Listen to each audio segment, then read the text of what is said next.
Assalamualaikum warahmatullahi wabarakatuh.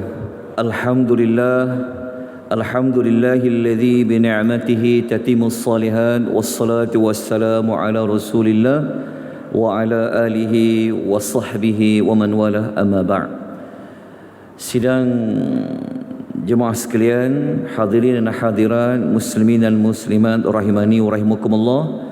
Syukur kita kepada Allah pada pagi Jumaat ini kita dapat meneruskan pembelajaran tadabbur ringkas surah Ar-Rahman, yang mana kita masih lagi membincangkan ayat yang keempat. Jadi ayat yang keempat dan terjemahan ayat boleh rujuk muka surat 7 dan muka surat 8 dalam nota yang ada di tangan tuan-tuan dan puan-puan. Kita baca sekali lagi ayat yang keempat pada pagi ini.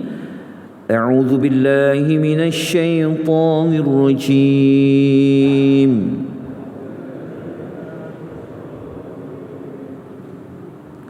Allamahul bayan.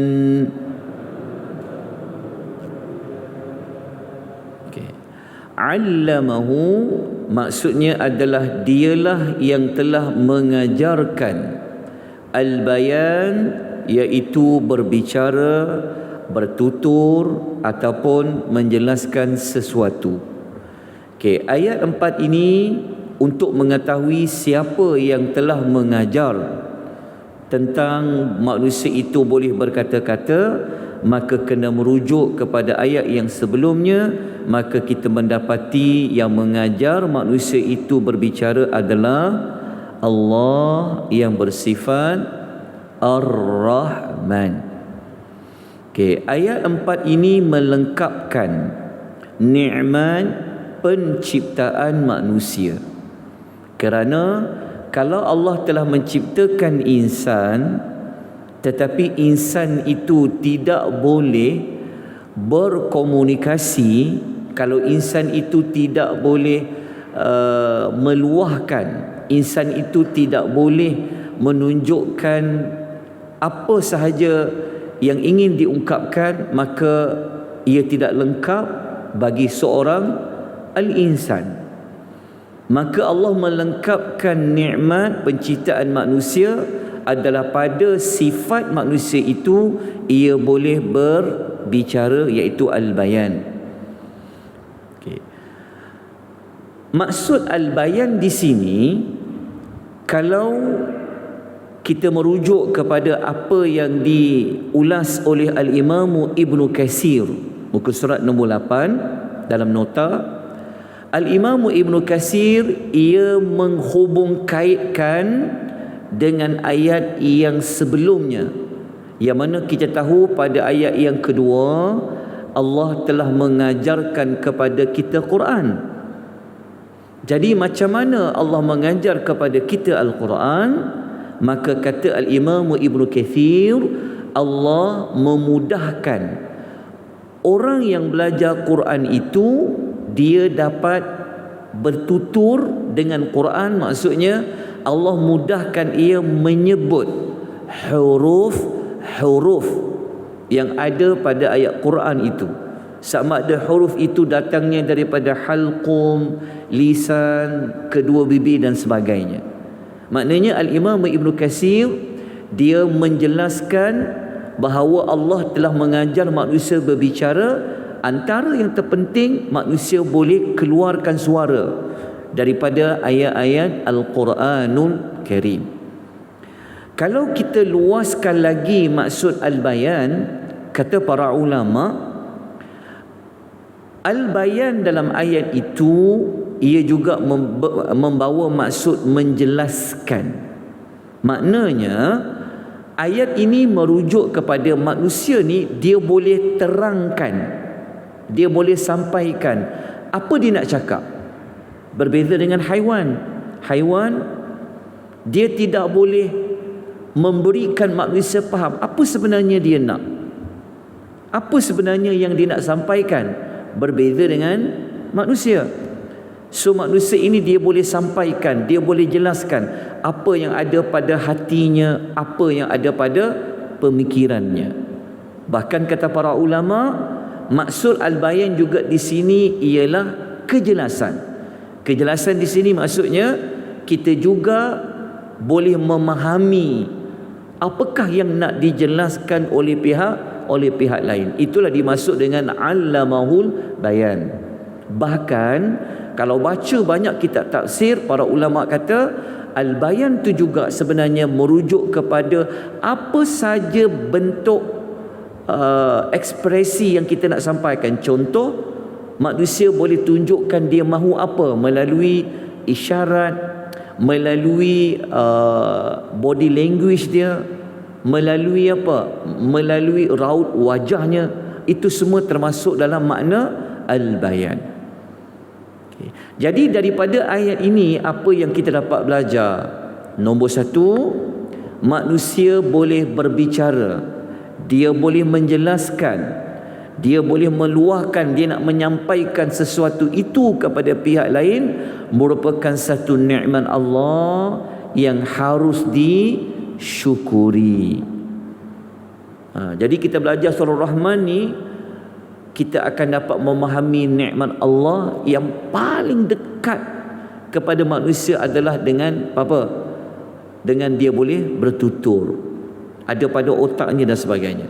Okey, pelajaran nombor 2, secara tak langsung kita dapat belajar di sini menunjukkan bahawasanya Allah ini maha berkuasa, boleh menjadikan manusia boleh bercakap, boleh bertutur dalam pelbagai bahasa dan juga cara. Kalau rumpun Melayu saja dah banyak bahasa yang dia boleh tuturkan, kan? Kalau ikut bahasa pasar macam-macam. Ada yang boleh cakap Jawa, ada yang boleh bertutur dalam bahasa Banjar, boleh bertutur dalam bahasa Bugis, dalam bahasa Kelantan, dalam macam-macam. Itu baru rumpun Melayu. Kalau kita tengok yang jenis yang tan-tan-tan ni, lagi bahasa yang pelik-pelik dia sebut. Tapi kalau kita fikir, manusia sama, mulut sama, tapi siapa yang ciptakan manusia tu boleh bertutur dengan pelbagai bahasa? Jawapannya adalah Allah.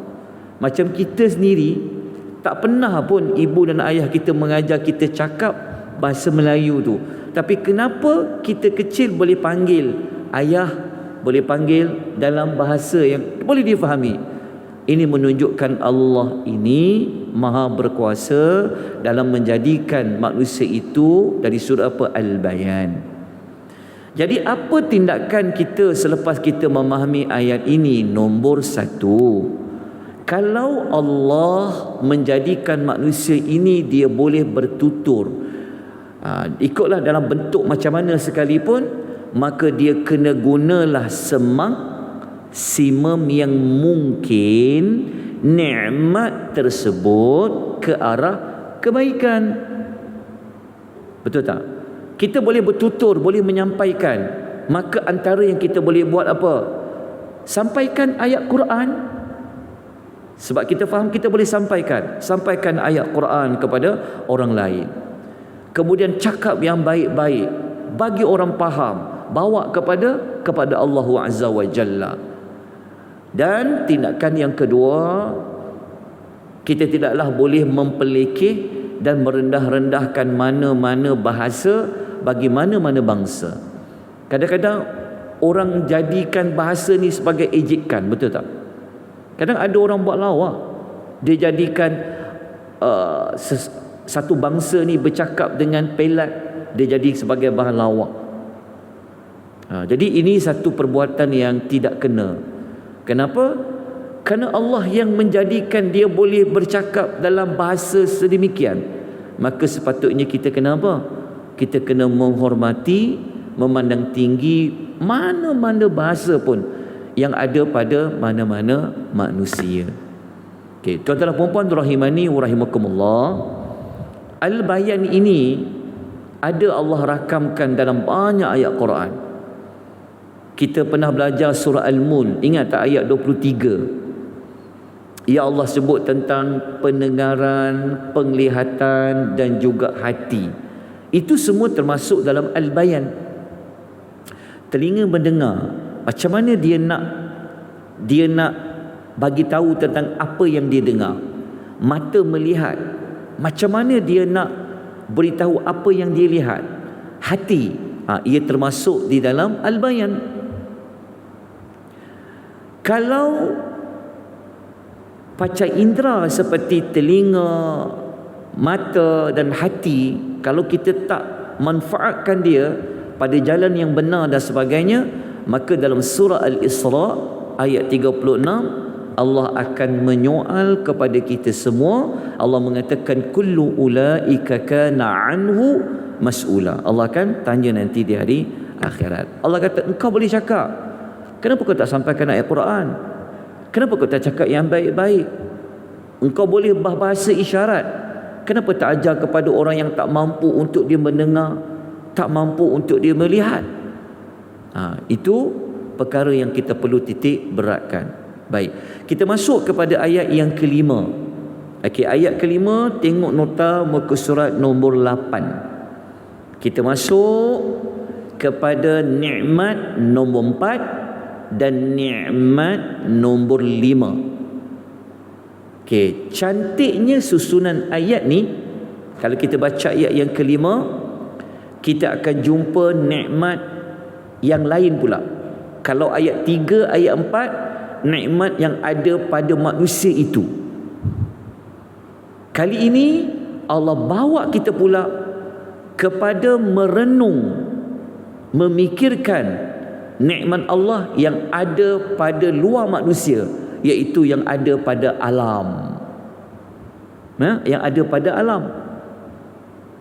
Okey, rupa-rupanya luar pada manusia, alam pun ada nikmat Allah. Apa di antara nikmat itu? Dua nikmat yang Allah jadikan yang ada di atas kepada kita, iaitu nikmat di langit. Apa nikmat itu? Mari kita baca ayat 5. Asy-syamsu wal qamaru bihusban.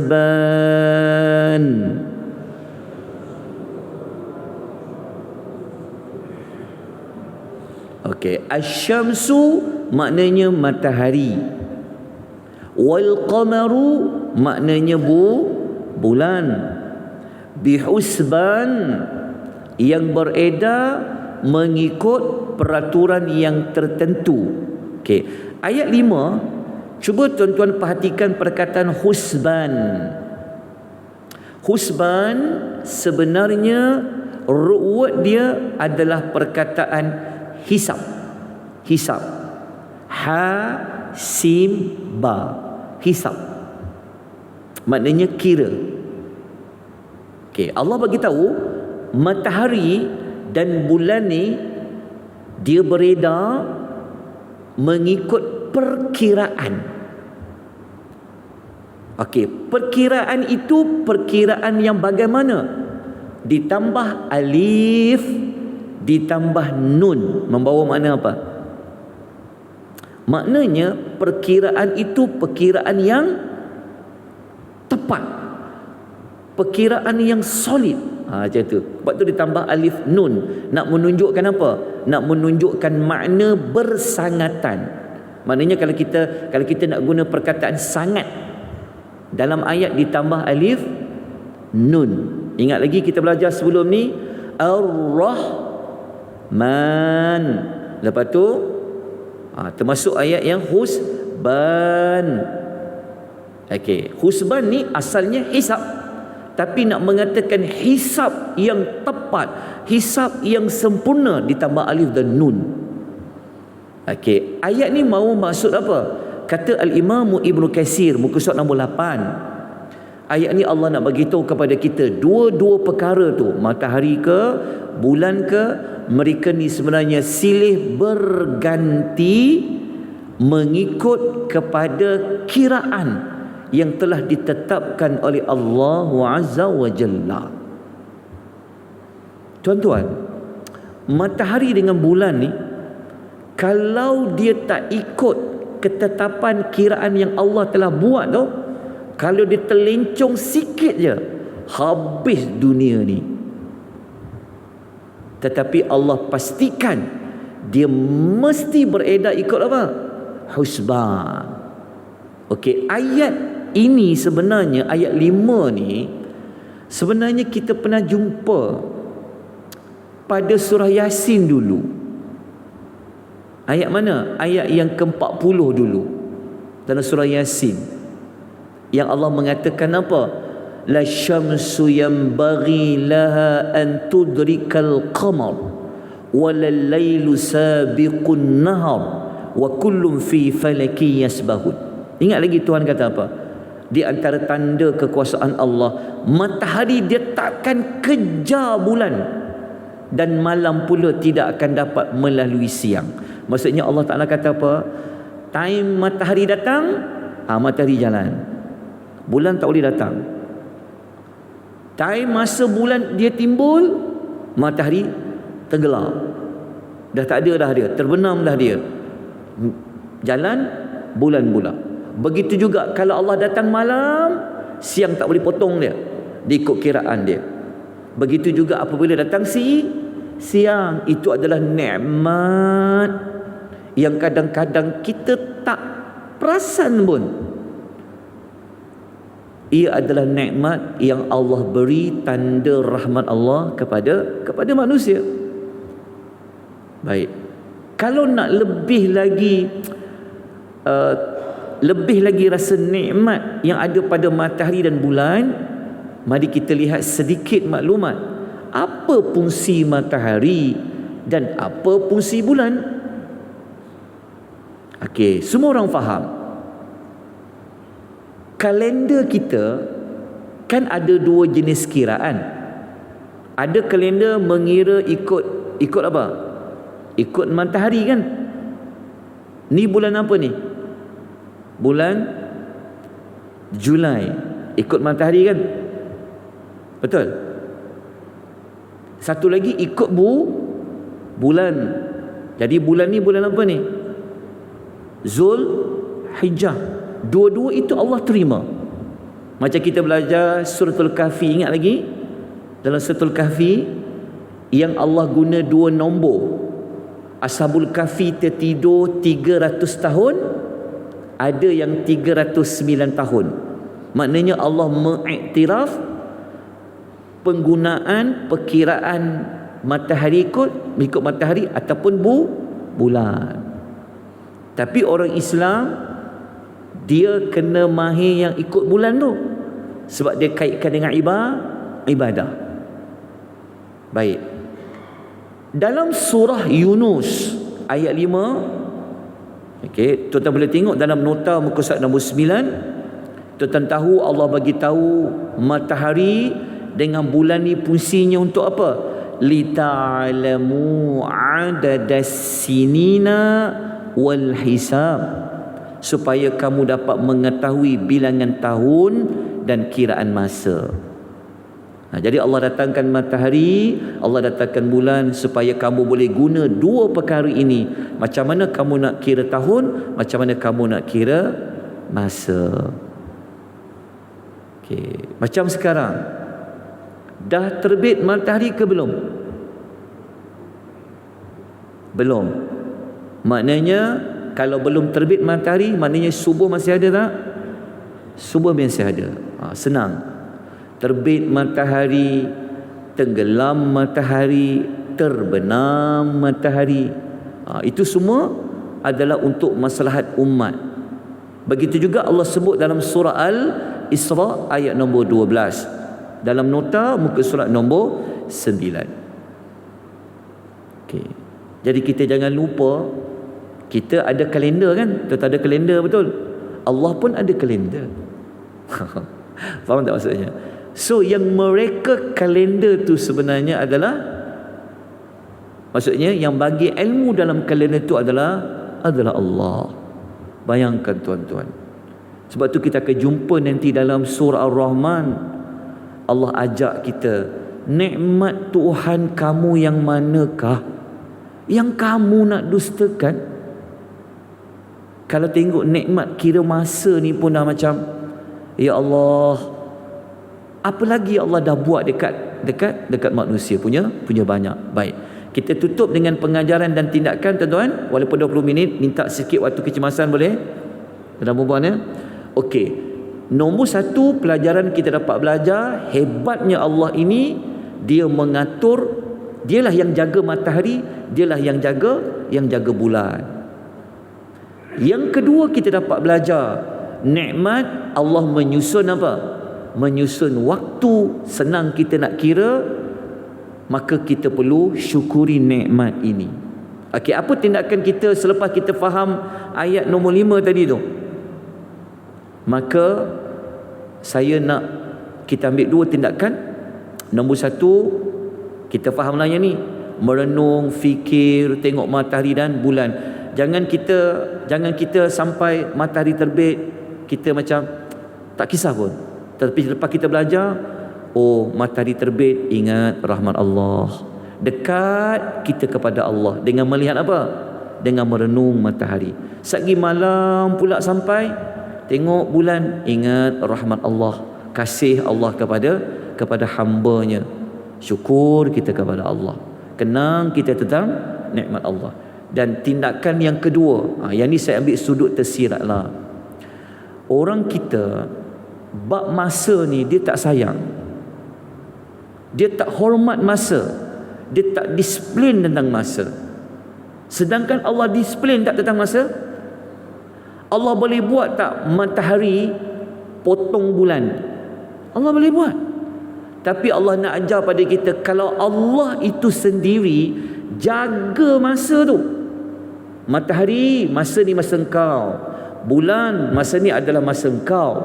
Siang dan malam. Maknanya daripada apa yang Allah buat ni, maka kita kenalah hormati masa yang telah Allah berikan dalam hidup kita. Okey.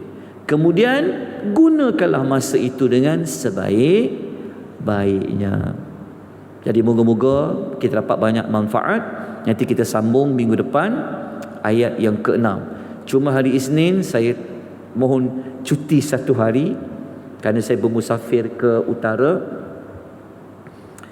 Kita jumpa hari Selasa insya-Allah. Aqulu qouli hadza wa astaghfirullahal azim wa billahi taufiq wal hidayah. Wassalamu alaikum warahmatullahi wabarakatuh.